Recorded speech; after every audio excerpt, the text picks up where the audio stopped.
Hello students, NEET re-exam question paper complete discuss பண்ண போறோம்.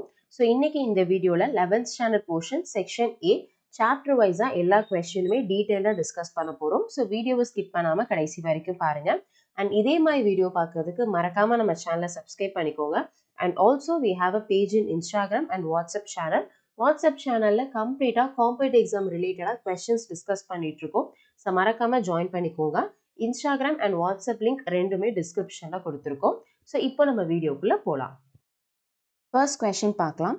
A pitch of a error-free screw gauge is 1 millimeter and there are 100 division on a circular scale. So ஒரு screw காஜோட PSR value and total number of lines on circular scale கொடுத்துருக்காங்க. First இதை வச்சு least count கண்டுபிடிச்சிடலாம். So least கவுண்டோட formula least count is equal to 1 PSR by N. Nன்றது தான் total number of lines in circular. So substitute பண்ணலாம். 1 PSR வந்து 1 millimeterனு தந்திருக்காங்க and N is 100. So 1 by 100 is 0.01 millimeter. So least count கண்டுபிடிச்சாச்சு. Next one, while measuring the diameter of a thick wire, the pitch scale reached 1 millimeter and 63rd division on a circular scale coincide with the reference line. The diameter of the wire. இப்போ இந்த screw காஜில் ஒரு wire வச்சு அதோட diameter measure பண்ணியிருக்காங்க. அதோட reading கொடுத்துருக்காங்க. அதோட value கண்டுபிடிக்கிறோம். ஸோ வேல்யூ கண்டுபிடிக்கிறதுக்கு formula value is equal to PSR plus HCD into least count. Okay. So PSR value கொடுத்திருக்காங்க again 1 millimeter plus HCD ஓட value 63rd division. So 63 into least count 0.01 millimeter. So இதை calculate பண்ணா 1 plus 0.63 that is equal to 1.63 millimeter. So நமக்கு answer millimeterல கிடைச்சிருக்கு. But ஆப்ஷன்ல பாருங்க மீட்டர்ல இருக்கு, சென்டிமீட்டர்ல இருக்கு. ஸோ இதை நம்ம சென்டிமீட்டருக்கு கன்வெர்ட் பண்ணலாம். ஸோ நமக்கு தெரியும் 1 millimeter அப்படின்றது 0.1 சென்டிமீட்டர். கரெக்டா? ஸோ அப்போ இன்டூ 0.1 போட்டோம்னா 0.163 சென்டிமீட்டர். இது ஆப்ஷன்ல இருக்கான்னு பார்க்கலாம். Option 2 is the right answer. Next question பார்க்கலாம். In electrical circuit, the voltage is measured as VA is equal to 200 plus or minus 4 volt and current is measured as 20 plus or minus 0.2 ampere. The value of the resistance. So propagation of error ல இந்த question கேட்டிருக்காங்க. First data எழுதிக்கலாம். So V is equal to 200 plus or minus 4 and அதே மாதிரி current I is equal to 20 plus or minus 0.2. Okay. So இப்போ இதில் 200ன்றது original value and 4ன்றது அப்சல்யூட் எரர் அண்ட் அதே மாதிரி இங்கே 20ன்றது ஒரிஜினல் வேல்யூ, 0.2ன்றது எரர் இன் கரண்ட். ஸோ இப்போ அவங்க வந்து ரெசிஸ்டன்ஸ் கேட்குறாங்க. So we can take ohms தான். V is equal to IR. So resistance வேணும். ஸோ ரீஃபார்ம் பண்ணலாம். R is equal to V by I. Original value calculate பண்ணலாம். So இங்கே Vன்றது 200, Iன்றது 20. ஸோ அப்போ கேன்சல் ஆயிடுச்சு அப்படின்னா இட் வில் பி 10. ஸோ ரெசிஸ்டன்ஸோட வேல்யூ 10. இப்போ இதோட எரர் நம்ம கண்டுபிடிக்கிறோம். ஸோ எப்படி எழுதலாம்னா that is R is equal to V by I. So அப்போ Rன்ற இடத்துல del R by R is equal to Vன்ற இடத்துல del V by V plus del I by I. So values நமக்கு தெரியும், சப்ஸ்டிட் பண்ணலாம். del R by Rன்ற இடத்துல 10 that is equal to del Vன்ற இடத்துல 4, Vன்ற இடத்துல 200 plus del Iன்ற இடத்துல 0.2 and இங்கே வந்து 20. ஓகே. ஸோ இப்போ இங்கே கேன்சல் பண்ணால் this will be 2 and இது வந்து 100. again இது 0.1, இது வந்து 10. ஸோ இங்கே மல்டிபிள் அண்ட் டிவைட் பை 10 பண்ணிடலாம். அப்படி பண்ணால் we can reform, that is del R by 10 is equal to 2 by 100 plus நமக்கு வந்து 1 by 100னு வந்துடும். So that is equal to del R by 10 is equal to 3 by 100. So 0 will get cancelled. So del Rன்றது 0.3. Okay. So அப்போ resistance or value வந்து 10, error வந்து 0.3. அப்போ 10 plus or minus 0.3 ohm. So option 2 is the right answer. Next one, a particle is moving along an x-axis with position varying with time as x is equal to alpha t power 4 plus beta t square plus gamma t plus del. The ratio of initial velocity towards initial acceleration கேட்குறாங்க. So simple position equation கொடுத்துருக்காங்க. They asking initial velocity and initial acceleration ratio. So first நம்ம data எடுத்துக்கலாம். Position x is equal to alpha t power 4 plus beta t square plus gamma t plus del. Okay. So இது once differentiate பண்ணா நமக்கு velocity கிடைக்கும். So velocity is equal to alpha into 4t cube plus beta into 2t plus gamma t differentiate பண்ணா 1. Okay. So அப்போ velocity is equal to 4 alpha t cube plus 2 beta t plus gamma. So இதுதான் நமக்கு velocity. Again இதை நம்ம differentiate பண்ணா you will get acceleration. Again differentiate பண்ணா 4 3s are 12.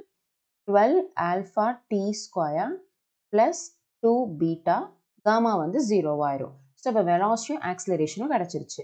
But அவங்க கேட்குறது initial velocity, initial acceleration. So initial அப்படின்னும் போது time t is equal to 0 ஆயிரும். அப்போ time t is equal to இங்கே 0ன்னு substitute பண்ணா velocity is equal to இங்க t இருக்கா அப்போ இந்த term 0 ஆயிரும். again இங்க t இருக்கிறனால இதுவும் 0 ஆயிரும். அப்போ balance velocity இடத்துல gamma மட்டும்தான் இருக்கும். அண்ட் அதே மாதிரி acceleration இங்க டைம் இருக்கா அப்போ இந்த term நமக்கு 0 ஆயிரும். அப்போ balance acceleration is equal to 2 beta மட்டும்தான் இருக்கும். ஸோ ரேஷியோ கேட்குறாங்க. ஸோ ரேஷியோ வந்து gamma by 2 beta. So we check the option. Option 4 is the right answer. Next one, circular motion ல இருந்து கேட்டிருக்காங்க. A bob is wheeled in a horizontal circle by a beam of string of initial speed 10 rotation per minute. So இப்போ ஒரு பாபை ஒரு ஸ்ட்ரிங்கில் connect பண்ணி horizontal சர்க்கிளில் ரொட்டேட் பண்ணுறாங்க. அப்போ அதோட ஃப்ரீக்வன்சி வந்து 10 RPM. RPMனா ரொட்டேஷன் பர் மினிட். ஸோ இங்கே ஃப்ரீக்வன்சி வந்துட்டு 10 ரொட்டேஷன் பர் மினிட். அப்போ ஸ்ட்ரிங்கில் வந்து ஒரு டென்ஷன் ஃபீல் ஆயிருக்கும், அதை டீன்னு எடுத்துக்கலாம். ஓகே. ஸோ நெக்ஸ்ட் என்ன சொல்கிறாங்கன்னா, if the tension in the string is quadrupole keeping the radius constant, new speed is. Okay. That is angular frequency தான் இன்டைரக்டாக கேட்குறாங்க. ஸோ இப்போ டென்ஷன் வந்து quadrupole ஆயிடுச்சுன்னா 4 times ஆயிடுச்சு. அப்போ ஃப்ரீக்வன்சி கேட்குறாங்க. ஸோ சிம்பிள், ஒரு object சர்க்குலராக சுற்றுதுன்னா with respect to the center centripetal force act ஆகும். அந்த centripetal forceம் இந்த டென்ஷனும் ஈக்குவலாக இருக்கும்.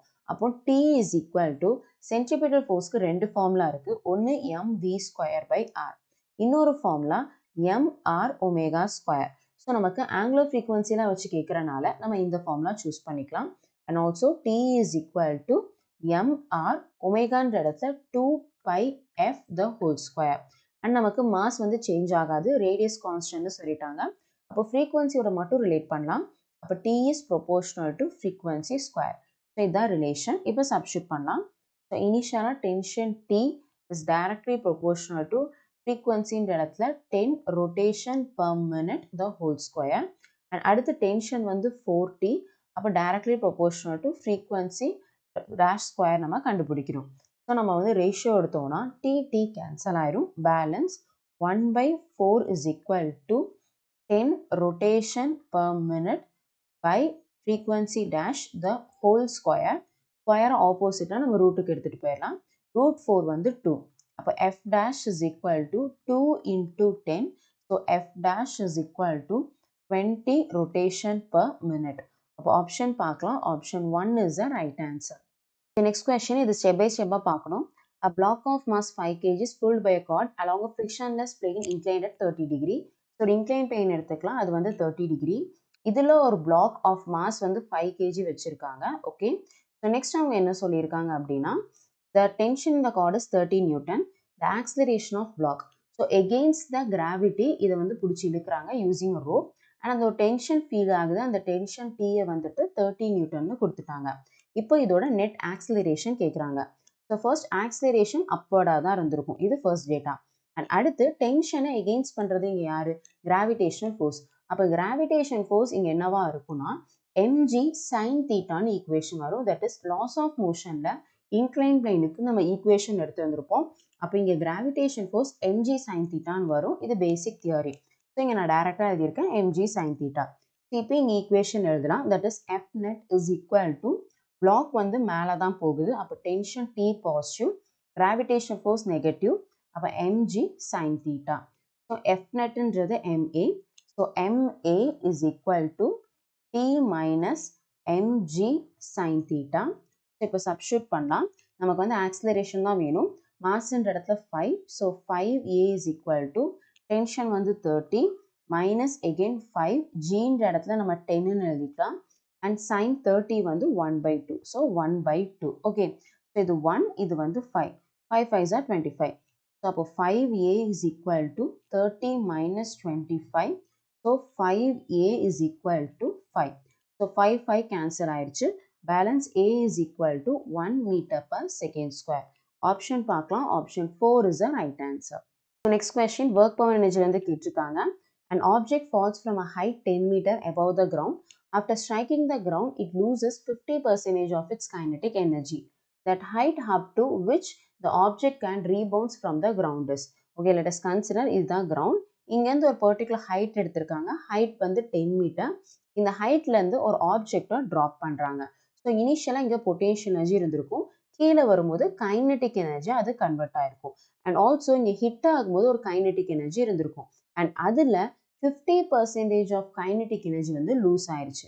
அப்போ பேலன்ஸ் மேலே போகும்போது எகெயின் 50% ஆஃப் கைனடிக் எனர்ஜி தான் இருந்திருக்கும். அந்த 50% ஆஃப் கைனடிக் எனர்ஜி தான் நமக்கு பொட்டன்ஷியல் எனர்ஜியாக இருக்குது. ஸோ அப்போ அந்த பொட்டன்ஷியல் எனர்ஜியும் 50% ஆஃப் இனிஷியல் பொட்டன்ஷியல் எனர்ஜி தான் இருந்திருக்கும். இப்போ இந்த ஹைட் என்னன்னு கேட்குறாங்க. இப்போ என்ன சொல்கிறாங்கன்னா, இனிஷியலாக ஒரு பொட்டன்ஷியல் எனர்ஜி இருந்திருக்கு, அது லாஸ் ஆகி பேலன்ஸாக இப்போ ஒரு 50% ஆஃப் பொட்டன்ஷியல் எனர்ஜி தான் இருக்குது. ஸோ இது பொட்டன்ஷியல் எனர்ஜி டேஷ்னு எழுதிக்கலாம். அப்போ equation potential energy dash is equal to 50% of initial potential energy. So potential energy formula என்ன? mgh தானே. So mgh is equal to 50/100 வந்து 1/2. mg இனிஷியல் ஹைட் கேபிட்டல் ஹெச்னு எழுதிக்கிறேன்.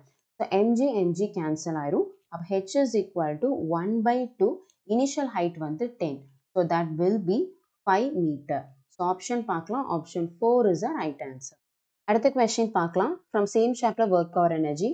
An object moving along a horizontal x direction with kinetic energy 10 joule is displaced through x is equal to 3i vector by force minus 2i vector plus 3j vector. The kinetic energy of the object at the end of the displacement x. Okay. So இப்போ ஒரு force கொடுத்து ஆப்ஜெக்டை move பண்ணுறாங்க. இனிஷியலாக ஒரு kinetic energy இருக்குது. ஃபைனலாக kinetic energy என்னன்னு கேட்குறாங்க. ஸோ ஃபர்ஸ்ட் நம்ம ரிலேஷன் எழுதிக்கலாம். Work is equal to F dot எஸ்ன்னு நமக்கு தெரியும். அண்ட் அதே ஒர்க் தான் நமக்கு change in kinetic energy. Okay, so இப்போ ஃபர்ஸ்ட் நம்ம ஒர்க் கண்டுபிடிக்கலாம். ஸோ நமக்கு ரெண்டுமே வெக்டாரில் இருக்குது. So you can take the dot product. அப்போ ஒர்க் இஸ் ஈக்குவல் டு எஃப்ன்ற இடத்துல -2i vector plus 3j vector. வெக்டாருக்கு பதிலாக கேப் யூஸ் பண்ணாலும் கரெக்ட் தான். டாட் டிஸ்பிளேஸ்மெண்ட் வந்து 3i வெக்டார். ஓகே, அப்போ -2 இன்டூ 3 நமக்கு வந்து -6 இருக்கும். i இன்டூ i 1 ஆயிடுச்சு. நெக்ஸ்ட் இங்கே j வெக்டார் இருக்குது, இங்கே j இல்லை. அப்போ நமக்கு வந்து 3 இன்டூ 0 0. அப்போ இங்கே ஒர்க் அப்படின்றது -6 ஜூல். இது நம்ம கண்டுபிடிச்சிட்டோம். ஸோ நெக்ஸ்ட் நம்ம என்ன சொன்னோம்? Work is equal to change in kinetic energy. அதை எடுத்துக்கலாம். அப்போ work is equal to change in kinetic energy. So work வந்து -6. சேஞ்ச் இன் கைனடிக் எனர்ஜி வந்து final kinetic energy minus initial kinetic energy. அப்போ -6 is equal to final kinetic energy minus இனிஷியல்ன்ற இடத்துல 10 வரும். இந்த சைடு வந்துச்சுன்னா ப்ளஸ். அப்போ 10 minus 6 is equal to final kinetic energy. So final kinetic energy is equal to 4 joule. Option பார்க்கலாம். Option 3 is the right answer. Next question, system of particles ல இருந்து the radius of gyration of a solid sphere of mass 5 kg about xy is 5 meter. So that is நமக்கு solid sphereக்கு along xy radius of gyration கொடுத்திருக்காங்க k, அது வந்து 5 meter. The radius of the sphere கொடுத்திருக்காங்க 5x by root 7. இதில் x என்னன்னு கேட்குறாங்க. So first of all இந்த இடத்துல மொமெண்ட் ஆஃப் இனர்ஷியா நம்ம என்னன்னு கண்டுபிடிக்கணும். ரீசன் அந்த இடத்துல தான் ரேடியஸ் ஆஃப் கைரேஷன் கொடுத்திருக்காங்க. ஸோ நமக்கு தெரிஞ்ச டேட்டா எடுக்கலாம். சாலிட் ஸ்பியருக்கு along the centre of mass moment of inertia ICM. அதோட ஃபார்முலா நம்ம ஸ்கூல் புக்கில் டைரெக்டாக படிச்சிருப்போம். That is 2/5 mr². Okay, so இப்போ இங்கே இருக்கிற சென்டர் ஆஃப் மாஸில் இருக்க மொமெண்ட் ஆஃப் இனர்ஷியாவுக்கும் அண்ட் XY பிளேனில் இருக்க மொமெண்ட் ஆஃப் இனர்ஷியாவுக்கும் நமக்கு ரிலேஷன் தேவை. அப்போ தான் ஈக்குவேஷன் எடுக்க முடியும். ஸோ என்ன பண்ணலாம்னா ரெண்டு ஆக்சஸும் பேரலாக இருக்குது. ஸோ அப்போ பேரல் ஆக்சஸ் தேரம் சூஸ் பண்ணலாம். அண்ட் ஆல்சோ ரெண்டு ஆக்சஸ்க்கு நடுவில் இருக்க டிஸ்டன்ஸை வந்து நம்ம ரேடியஸ் ஆர்ன்னு எழுதிக்கலாம். So parallel axis theorem formula use பண்ணால் that is I is equal to ICM plus MA². Okay, so I is equal to ICM நமக்கு தெரியும் 2 by 5 mr square plus m ஏன்றது distance between the axis அது radius r square. அப்போ இங்கே நம்ம LCM எடுத்தோம்னா I is equal to நமக்கு 7 by 5 mr squareன்னு எடுத்தாச்சு. அப்போ இங்கே இருக்க moment of inertia எடுத்துட்டோம். அண்ட் இங்கே radius of gyration கொடுத்துருக்காங்க. அப்போது ஒரு பாயிண்ட்ல radius of gyration கொடுத்துருந்தாங்கன்னா moment of inertiaவோட direct formula I is equal to mk square. Okay. So, இங்க நமக்கு I கிடைச்சிருக்கு with respect to R. இங்க I already நமக்கு தெரியும் with respect to K. அப்போ ரெண்டையும் equate பண்ணலாம். That is equal to mk square. அப்போ mm நமக்கு cancel ஆயிரும். அப்போ 7 by 5 R square is equal to K என்ற இடத்துல 5 கொடுத்திருக்காங்க. So, 5 square. Okay. So, அப்போ radius R square is equal to 5 square into 5 by 7. இங்கே இருக்க ஸ்கொயருக்கு பதில் நம்ம ரூட் எடுத்துடலாம். ஓகே, அப்படி ரூட் எடுத்துட்டோம்னா இந்த ஸ்கொயரும் ரூட்டும் கேன்சல் ஆயிரும். அப்போ 5 root of 5 by 7 that is equal to இங்கே ரேடியஸ் என்ன கொடுத்துருக்காங்கன்னா 5x by root 7 கொடுத்துருக்காங்க. ஸோ அப்போ ரூட் 7 கேன்சல் ஆயிரும், 5 கேன்சல் ஆயிரும். பேலன்ஸ் எக்ஸ்ன்ற இடத்துல ரூட் 5 இருக்கு. அப்போ x is equal to root 5. அப்போ ஆன்சர் பார்க்கலாம். Option 4 is the right answer. So next question, gravitation. The escape velocity of Earth is v. The planet having 9 times mass of the Earth and radius 16 times that of the Earth. The escape velocities. First relation எழுதிக்கலாம். First condition Earth and அடுத்து வந்து planet. So நமக்கு escape velocity of Earth வந்து v ன்னு சொல்லிட்டாங்க. Planet தான் நம்ம கண்டுபிடிக்கணும். vp ன்னு எழுதிக்கலாம். Next let us consider Earth ஓட mass வந்து m, radius வந்து r. And planet ஓடது இவங்க என்ன சொல்லியிருக்காங்கன்னா 9 times mass of the earth and நமக்கு 16 times radius of the earth னு சொல்லியிருக்காங்க. ஸோ இப்போ ரிலேஷன் தெரிஞ்சிருச்சு, ஃபார்முலா எடுக்கலாம். escape velocity formula, escape velocity is equal to root of 2gm by r. Okay, so first நம்ம earthக்கு எடுக்கலாம். escape velocity v is equal to root of 2gm by r. and அதே மாதிரி planetக்கு எடுக்கலாம். escape velocity of planet is equal to root of 2 into g, mass in இடத்துல நமக்கு 9m and radius in இடத்துல வந்துட்டு 16r. So 16r. So இப்போ நம்ம வந்து divide பண்ணலாம். So அப்போ divide பண்ணா common terms எல்லாம் cancel ஆயிரும். 2 g m cancel ஆயிருச்சு, r cancel ஆயிருச்சு. That is equal to 1 by root 9 வந்து 3, root 16 வந்து 4, அது மேல போயிரும். கரெக்டா? So this is equal to escape velocity of earth by escape velocity of the planet. இப்போ reform பண்ணோம் அப்படின்னா escape velocity of the planet is 3 by 4 times the escape velocity of the earth. அப்போ option பார்க்கலாம். Option 3 is the right answer. Next, properties of matter வந்து direct theory question, that is Bernoullis theorem. So Bernoullis theorem க்கு ஒரு equation இருக்கு. Pressure at a point plus kinetic energy per unit volume half rho v square and plus potential energy per unit volume rho gh, அது வந்து கான்ஸ்டன்டா இருக்கும். So எந்த point எடுத்தாலும் அந்த இடத்துல potential, kinetic energy per unit volume, potential energy per unit volume will be constant. So இந்த relation வச்சு தான் approach பண்ண போறோம். So question பார்க்கலாம். An ideal fluid is flowing in a non-uniform cross-sectional tube xy from n x to y. If k1, k2 are the kinetic energy per unit volume of fluid x and y, then the correct relation. Okay. So இப்போ நமக்கு ரெண்டு point இருக்கு பாருங்க, x and y. வேற வேற area of cross-section இருக்கு. That means velocity மாறி இருக்கும். velocity மாறினா கண்டிப்பா kinetic energy per unit volume மாறும். ஸோ இதோட ரிலேஷன் என்னன்னு கேட்குறாங்க. நம்ம என்ன பண்ணலாம்னா பாயிண்ட் எக்ஸுக்கும் ஒய்க்கும் இந்த பெர்னோலிஸ் தியரம் நம்ம எழுதுனா ஃபர்ஸ்ட் வந்து பாயிண்ட் எக்ஸ், அந்த இடத்துல இருக்க ப்ரெஷர் பி பிளஸ் அங்கே இருக்கிற kinetic energy per unit volume half rho v1 square or vx square plus potential energy per unit volume rho g hx is equal to next point yல இருக்கிற pressure p plus kinetic energy per unit volume half rho vy square plus potential energy per unit volume rho g h5. Okay. So இப்போ இந்த இடத்துல pressure பத்தி பேசவே இல்லை. அப்போ ரெண்டு சைடும் pressure equal. அப்போ pressure வந்து cancel ஆயிரும். Okay. So next பார்க்கலாம். நமக்கு xல வந்துட்டு height இல்லை, ஏன்னா அது groundல இருந்து தான் ஸ்டார்ட் ஆயிருக்கு. அப்போ நமக்கு xல hx வந்து 0வா இருக்கும். அப்போ இந்த term வந்து 0வா ஆயிரும். அப்போ இந்த height தான் நமக்கு வந்து xyயா இருக்கும். அப்போ hy நம்ம hன்னு எழுதிக்கலாம். இப்போ பேலன்ஸ் பார்க்கலாம். இந்த term வந்து kinetic energy at point x, அதாவது k1, and அதே மாதிரி இது kinetic energy per unit volume at point 2, that is y. So இப்போ இது k1, இது k2. அப்போ நம்ம ரீஃபார்ம் பண்ணோம்னா இங்கே வந்து k1 மட்டும்தான் இருக்கும் இஸ் ஈக்குவல் டு இங்கே வந்து k2 ப்ளஸ் நமக்கு ரோ ஜி ஹெச்ஒயை ஹெச்னு சொன்னோம். அப்போ k2 இங்கே போச்சுன்னா k1 minus k2 is equal to rho g h and நமக்கு எங்கே பாசிட்டிவ் டேர்ம் கிடைக்குது. அப்போ என்ன மீனிங் அப்படின்னா k1 will be greater than k2. So இதோட ஆப்ஷன் பார்க்கலாம். Option 3 is a right answer. Next one, it's a direct theory question. Water is used as a coolant in a nuclear reactor because இது heat and thermodynamicsல இருந்து நார்மலாக வாட்டருக்கு வந்து high specific heat capacity இருக்கும். அந்த ஒரு ரீசனால தான் அது கூலண்ட்டாக நம்ம யூஸ் பண்ணிட்டு இருக்கோம். So next again a theory question. Assertion: houses made up of concrete roof overlaid with foam keeps the room hotter during the summer. So it's an incorrect statement. யூஸ்வலாக foam use பண்ணுறதுக்கு காரணம் heat transfer இருக்கக்கூடாது. So நார்மலாக வந்து அது ஹீட்டை வந்து allow பண்ணாது. பிகாஸ் ஆஃப் தட் ரூம் கூலாக இருக்கணும் டியூரிங் சம்மர், அதுக்காக மட்டும்தான் இதை யூஸ் பண்ணுறோம். ஸோ இங்கே அப்படியே மாற்றி கொடுத்துருக்காங்க. So it's incorrect statement. அதே ரீசன் பார்க்கலாம். The layer of foam insulation provide the heat transfer as it contain air pockets. So இது வந்து கரெக்ட். அப்போ அசர்ஷன் வந்து ராங், ரீசன் வந்து கரெக்ட். அப்போ ஆப்ஷன் பார்க்கலாம். Option 2 is the right answer. Next, again a direct theory question. An equilibrium state of a thermodynamic system is described by, so the directவே தெரிஞ்சுக்கோங்க, pressure, temperature and volume. இது மூணு மட்டும்தான் equilibrium state of a thermodynamic systemனு சொல்லுவோம். So அப்போ நமக்கு A, C and D இருக்கிற மாதிரி option வேணும். So option 4 is the right answer. So last question. A particle executing simple harmonic motion, that is SHM, with amplitude A has the same potential energy and kinetic energy at the displacement. The question, ஒரு particular displacementல potential energy kinetic energy ஈக்குவலாக இருக்கு. அந்த displacement என்னன்னு கேட்குறாங்க.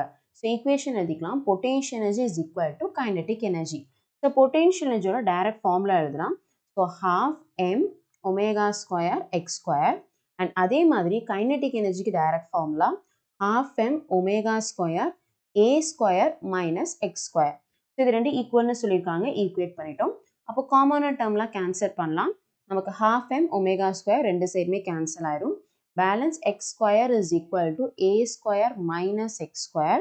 and இந்த side வந்துருச்சுன்னா 2x square is equal to a square. You can write it as x square is equal to a square by 2. So ரெண்டு பக்கமும் நம்ம ஸ்கொயர் ரூட் எடுக்கலாம். அப்படி ஸ்கொயர் ரூட் எடுத்துட்டோம்னா x is equal to a by root 2னு வரும். So option பார்க்கலாம். Option 3 is the right answer. Okay students, இப்போ வீடியோட எண்டுக்கு வந்துட்டோம். இந்த வீடியோ உங்களுக்கு பிடிச்சிருந்துச்சுன்னா லைக் அண்ட் ஷேர் பண்ணுங்க. அண்ட் இந்த வீடியோவில் ஏதாவது டவுட் இருந்துச்சுன்னா கமெண்ட் பண்ணுங்க. அண்ட் ஆல்சோ இதே மாதிரி வீடியோ பார்க்கறதுக்கு மறக்காம நம்ம சேனலை சப்ஸ்கிரைப் பண்ணிக்கோங்க. Thank you students.